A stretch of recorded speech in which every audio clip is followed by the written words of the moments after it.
Hello students, welcome to Learning C Programming module which deals with the loops and 1D arrays.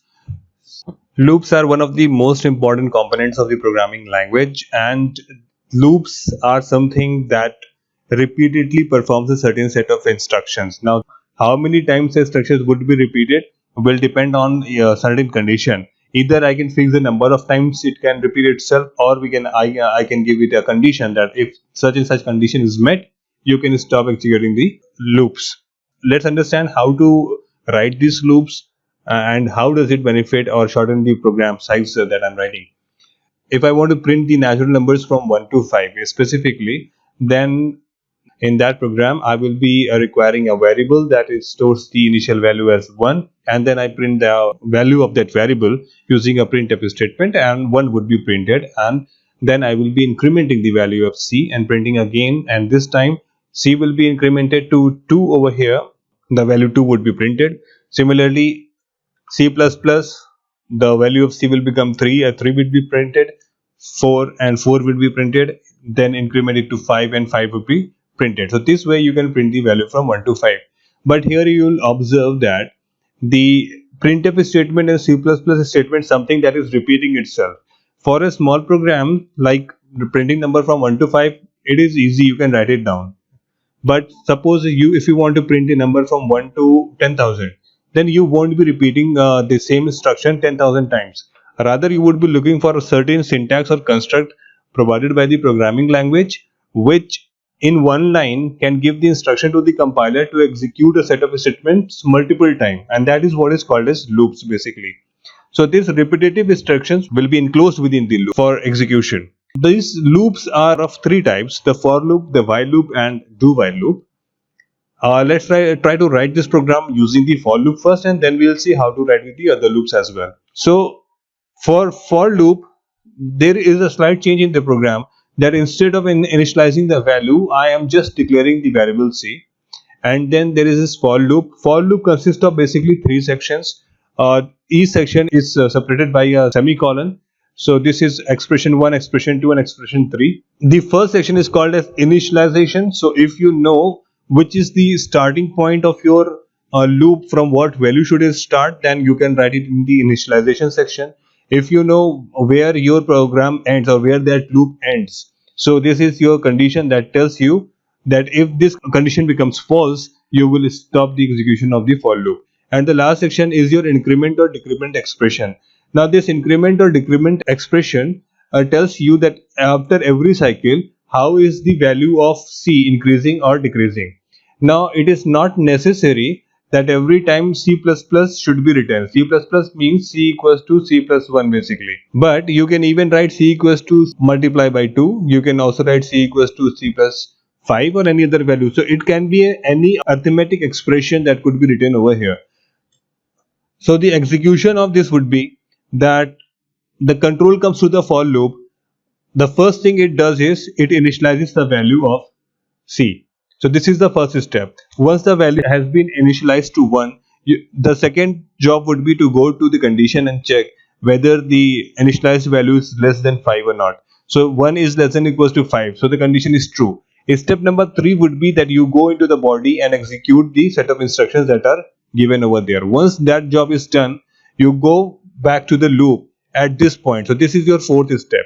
And then after incrementing the value of C, the value of C was initially 1, now will get to 2. Once it is 2, you have to check the condition again. So you check 2 is less than or equals to 5, go to 3, then go to 4, 2, 3, 4, 2, 3, 4, 2, 3, 4. That kind of a cycle would be created. Now C would get incremented every time on every cycle, so it would reach a value of 3, then reach a value of 4 and 5, right? And after 5 it will reach a value of 6. So once the value is 6, 6 is not less than or equals to 5, and therefore once this condition is false, then you jump out of this loop and the control comes right outside the loop. So this is how your for loop runs. So now if you want to print the number from 1 to n, for that you need two variables c and n. N is something that you will be asking from the user, so that is the range up till which you have to print a number, and then there is another variable for writing a for loop, right? So here I'm using C. Then you have got this for loop. This for loop initializes the value of C to 1, and it goes up till until the C value is less than or equals to n, and every cycle of printing after that you will be incrementing the value of C, as we had seen in the previous case of 5. Now this time the number of times the loop is getting executed is dependent on the value of n, so it will be executed n number of times. The other way of writing this loop would be that instead of initializing the value of C to 1, you can initialize the value of C to 0, but then you have to keep in mind you need to modify the condition. Now the condition should be that C is less than n. It cannot go equals to n, because if it is equals to n, then n plus 1 values would be printed. And since you are starting the value of C from 0 and you want to display the number from 1, therefore in printf you have to manually write the expression C plus 1, so that every time for every value of C, one incremented value is printed. Now the three kind of loops that we have are for loops, the while loops, and do while loops. For, you know that the first part is initialization, then condition, and then increment, and every time you are writing a for loop, the three expression areas should be there inside the loop. It cannot be that you can write just one expression and move on. Then in while you can have only one expression, and that expression is supposed to be the condition, which is actually the middle portion of your for loop. And in do while also we have got just one expression, that is your condition, which comes towards the end of the program. So if I compare all these, so they are doing the same job. The only difference is here you know the initial point and you know how to increment to get to this point. Here you just know where to end, but you do not know what the initial value is, and you do not know how to increment to reach this particular condition. So that should be the part of your logic in the program when you are writing it. And the same thing has to be done in do while loop as well. The other difference is that while loop checks for the condition initially, and if it is true, then only the statements written within the braces would be executed, and there is no semicolon at towards the end of the while and the for loop, because it is the beginning of the loop and all the other instructions are given after them, which are enclosed within the braces, and therefore there is no semicolon at towards the end. But in do while, you are not checking the condition first, but rather you are checking the condition towards the end. That means all the steps that are given within the loop braces will be executed at least for once, then the condition would be checked, and if the condition is false, then you go out. So at least for once the statements written inside the do while would get executed.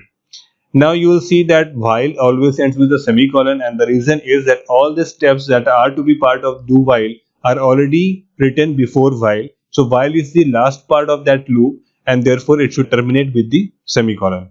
Now we'll see that how can we write different loops for doing the same task of printing the number from 1 to n. So for loop I have already explained that you ask the value from the user, and then you can put a loop starting from 1 to that particular value n, and every time you increment it by 1 and print the value. So this is simple for loop. In while loop, the program would be similar, but instead of for we'll be using while, and when we are using while we do not have the option of initializing value, and neither do we have the option of writing the how to increment these values. So these both the expression should become the part of my main logic when I'm going for a while loop.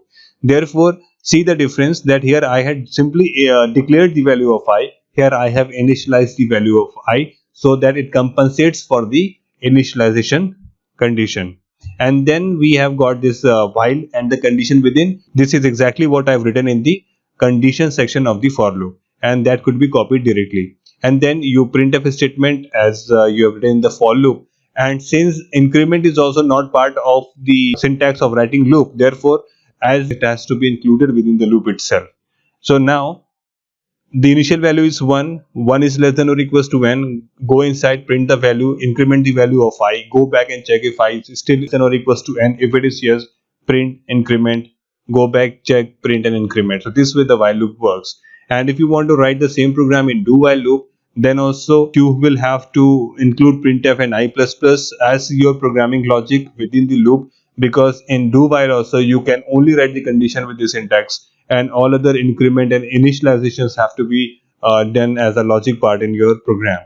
And if a user inputs the value of n to be 8, then the result would be 1, 2, 3, 4, 5, 6, 7, and 8. Now let's understand how to write the program for the sum of digits of any number. This is the program that we had already done in the previous lab, and there was a condition that only a 5-digit number could have been done. But as you can see from the output over here, this is a generic program where any number that you enter, the sum of digits of that number will be calculated. The main important variables are declared at the beginning, and then user is asked for the value of the n. So user provides the value n. I'm going by the same example as we had taken in the laboratory.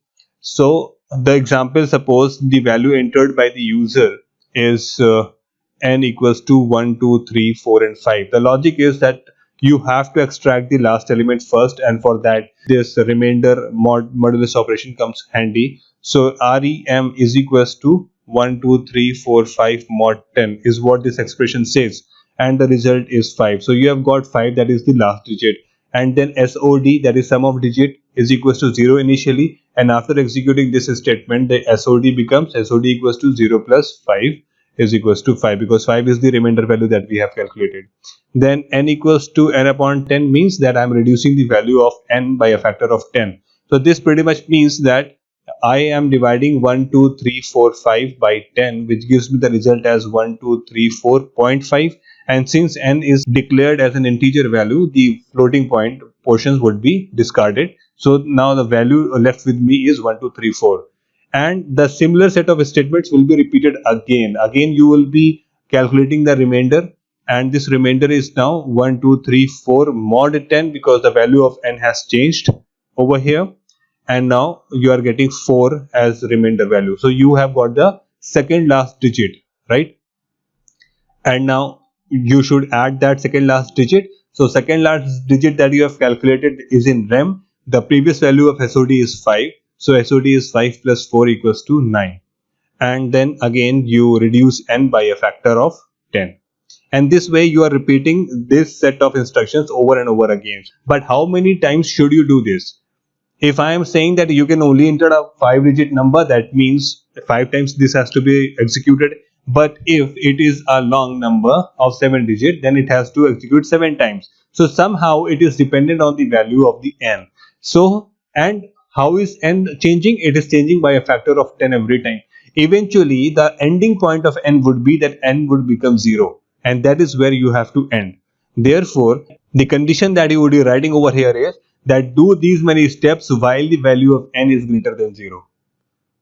Repeat these steps over and over again, and once this loop has been completed, print the value of sum of digits of the number, and this is what you will get as the output. If I want to write the same loop using for, I can even do that. Now here you did not need any initial value, because the initial value was provided by the user himself, and the increment and decrement is now maintained by n equals to n upon 10 statement, because the loop is on n and n's value is decremented by a factor of 10. And this is what I told you earlier, that you can write any expression to increment or decrement the value. Now if I want to write the same program for the for loop, then this is one way of writing it. I do not need to specify the initial value, because that has been entered by the user. I just know the termination condition, so I have populated the condition area by writing the same condition that was written in the while loop, and then I am not even telling that how to increment and decrement it, because it is already mentioned in the logic. This for loop is not a syntax error, because when compilers look at it, compilers find 3 expressions where 2 expressions are deliberately omitted by the programmer. So that means that compiler understands that you know the syntax, and still you have deliberately chosen to not write those particular 2 expressions. Therefore it is a valid expression, and it will only check for the conditions and execute the lines that are given here under. I can further modify this for loop by writing the condition and the increment and decrement operation in the third section, and omitting it from the main logic part, right? So this is also a valid for loop, which will be resulting in the same output. If you are writing any for loop where you are not specifying the initial condition, the termination condition, and increment and decrement expression, then also it is a valid syntax. As long as you are writing 2 semicolons, compiler is fine with it. But the result would be, it will be an infinite loop, a loop that knows no ends. It will go on and on and on forever. Similarly, if you want to write an infinite loop in while, then you can even write an expression like while one. While one means one is always considered to be a true value, so this loop always remains true, and all these statements that are written within the loop will be executed infinite number of times. In fact, any non-zero value would be considered as true by the C programming language.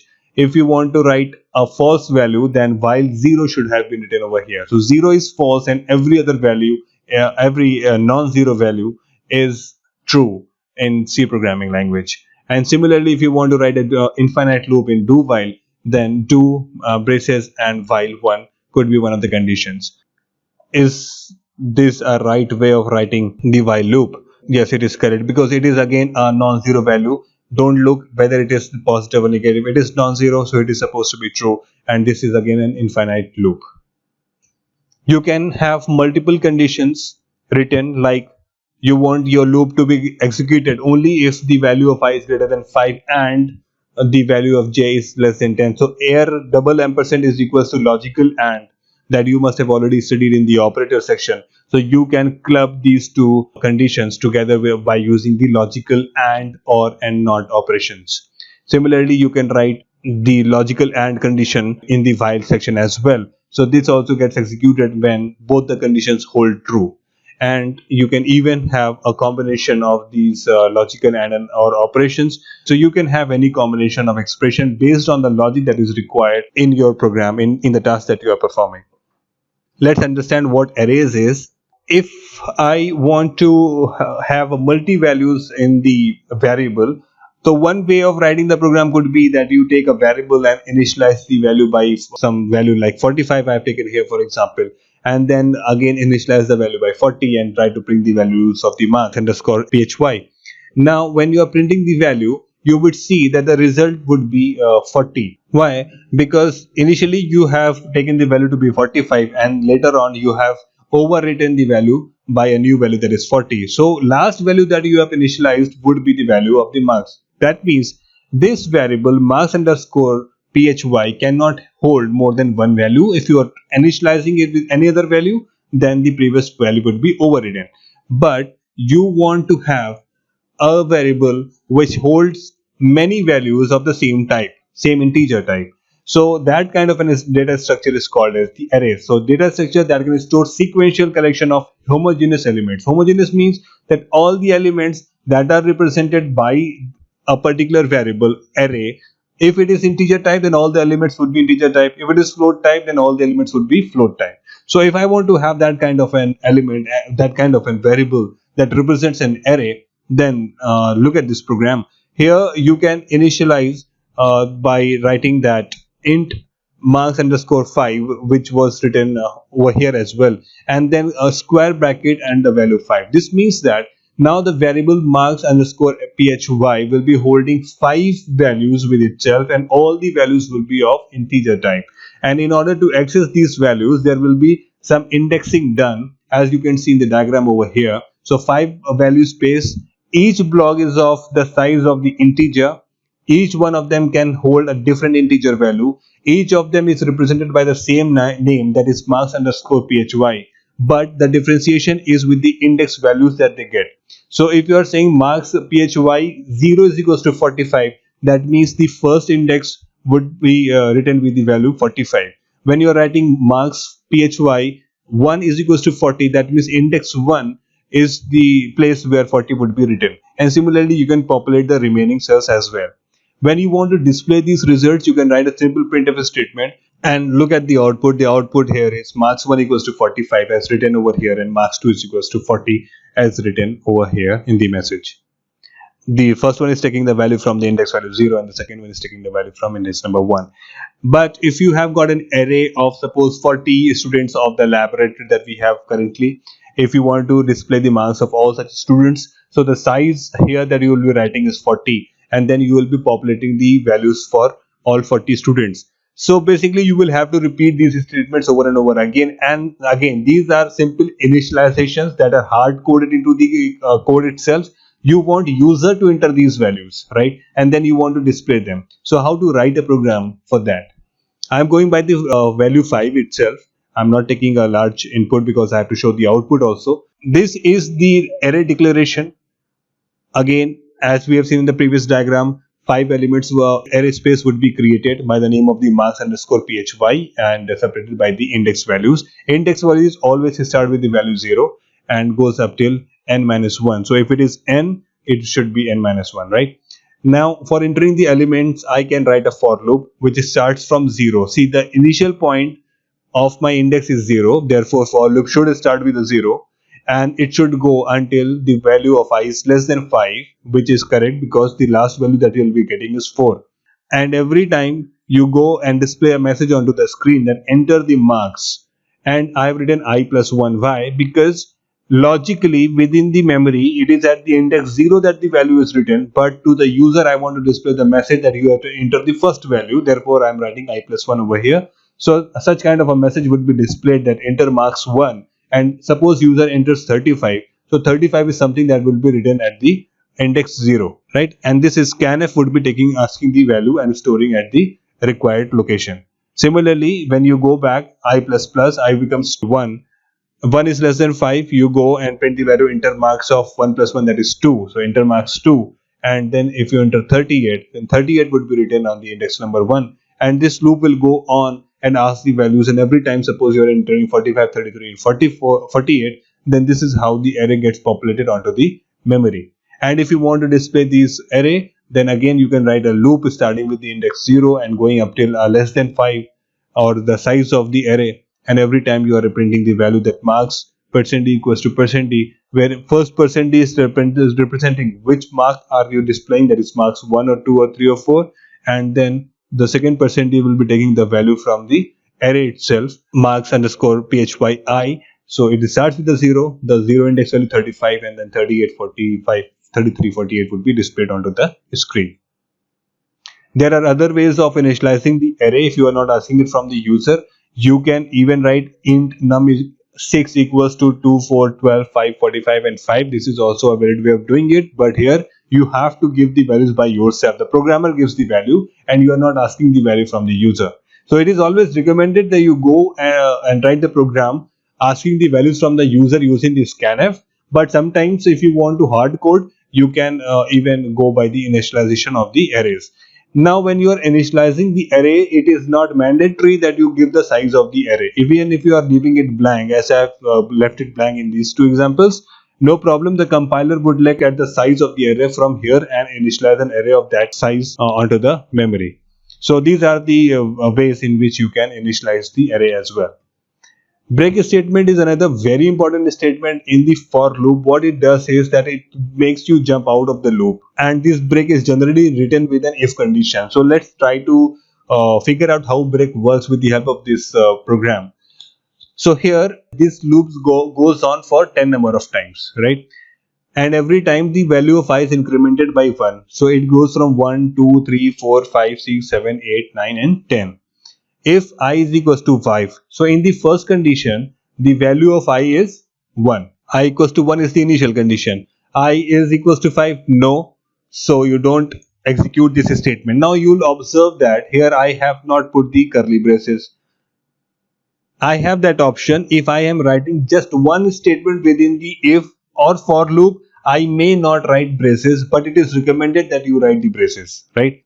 So I equals to 1, this condition is false, so you go and print the value. Then you go back, increment the value of I, now I becomes 2, 2 is less than 10, 2 is also not equals to 5, you go and print the value 2, then I plus plus, I becomes 3, 3 is also not equals to 5, you go and print the value, and then it becomes 4, 4 is also not 5, so you go and print the value, then it becomes 5. When it is 5, 5 is less than 10, and I equals to 5 becomes true. True means the break statement would be encountered. Break means that it is not just coming out of the immediate braces. Break means that it comes out of the immediate loop, and the loop is here. Therefore, the control would jump and come out of this loop towards the next line that is written immediately after the loop, and then this line would be executed. So the result would be I equals to 1, 2, 3 and 4 would be printed when it is 5. Then at 5 you jump out and you print out of the loop. Then we have got continuous statement. Continuous statement is also like the break statement, but it goes in the opposite direction. Break will take your control down. So break will take your control in the downward direction, but continue will take your control in the upward direction. So the direction is different in both the cases. So continue, in order to take the loop at the beginning, as I said, it is in the opposite direction, and it bypasses all the statements that are written within it, and it also comes with the if condition. Let's try to figure out how it works. So here the same program is written, but instead of break I have written continue. So what happens over here is, and there is another change, that it will continue the values when the value of I is less than or equals to 5. The initial value of I over here is 1. Now I is less than 10, you go and check for the condition. If I is less than equals to 5, yes, it is less than equals to 5. Continue means you go back at the loop. You bypass all the statements that are written afterwards and you go back. Take the control back to the beginning of the loop. So you are going back to the loop. When you go back, you know that the first statement now you will be performing is I plus plus. So the value of I becomes 2. 2 is also less than 10. Here also the condition is true because it is less than equals to 5. Continue, you go back. So you are basically doing nothing, but you are simply skipping the values from 1 to 2 to 3 to 4 to 5. Now when the value of I is 5, 5 is less than equals to 10. Here also the condition is true because 5 is equals to 5. You continue and increment the value of I to 6. 6 is less than 10, but now this condition doesn't hold true. Since this condition is not holding true, therefore you go to the printf statement and you print the value of I. So the result that you are getting, the first one is your 6, right? And then after getting to this basis, you again go back because it is still in the loop. You increment the value of I to 7. This condition holds true because 7 is less than or equals to 10. You go and print the value of 7. Then you go to 8 and you print the value, go to 9, you print the value, go to 10, you print the value, and then you go to 11. 11 is the value where this value becomes false, right? So when it is false, you come out of the loop and you print out of the loop. Therefore, the values printed would be from 6 to 10. Look at this output over here. The values from 6, 7, 8 and 9 and 10 are printed, and then out of the loop is printed. So this is how your continuous statement works. Thanks for joining in.